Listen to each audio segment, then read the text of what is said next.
করে সাধারণ পাবলিক যাত্রীরা শুরু করে প্রচুর এখানে আছে।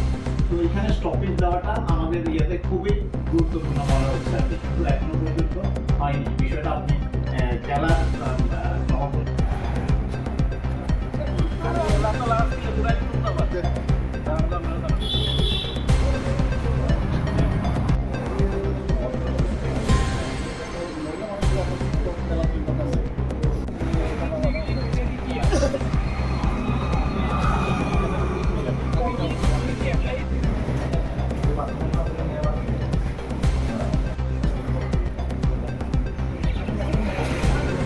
আমরা বিলোনিয়া কর্মরত সাংবাদিকদের পক্ষ থেকে একসাথে মিলিত হওয়ার জন্য এসেছি।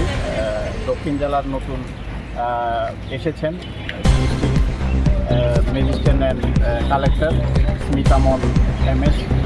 তো ওনার সাথে আমরা সাক্ষাৎ করেছি। সাক্ষাৎ করে আমরা খুবই খুশি। ওনার সরকারি যে পরিষেবা বা কাজ করার জন্য, জনগণের জন্য যে কাজ করার মানসিকতা, তো ওটা আমার কাছে ব্যক্ত করতেন, খুব ভালো লাগতো। আর সবচেয়ে বড় ব্যাপার হচ্ছে উনি এর আগেও বিলোনিয়া মহকুমা শাসক হিসাবে 2018-তে কাজ করে গেছেন। এই হিসাবে ওনার বিলোনিয়া সম্পর্কে সবই জানা। আমরা সাংবাদিকদের পক্ষ থেকে কয়েকটা বিষয়ের উপর আমরা গুরুত্ব দিয়ে ওনার কাছে তুলে ধরে বিষয়টা সমাধানের জন্য দেখার জন্য আমরা অনুরোধ করেছি, দাবিও জানিয়েছি।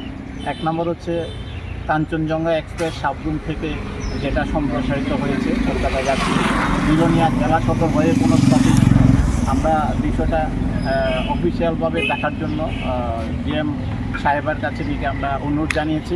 তো উনি আমাদের কাছে জানালেন এই বিষয়ে কোনো রেফারেন্স আছে কি না। তো আমরা দেখালাম রেফারেন্স, বিভিন্ন মহল থেকে যে কেন্দ্রীয় রেলমন্ত্রীর কাছে চিঠি দিয়েছেন, এটা আমরা জানালাম।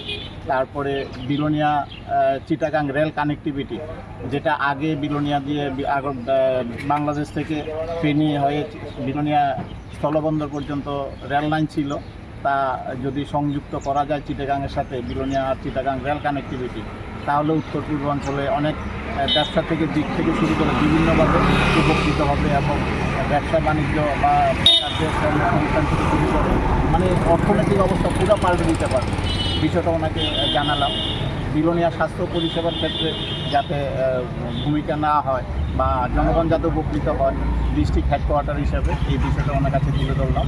উনি আমাদের বিষয়গুলোর প্রতি সহমত পোষণ করলেন, জানালেন বিষয়টা গুরুত্ব সহকারে।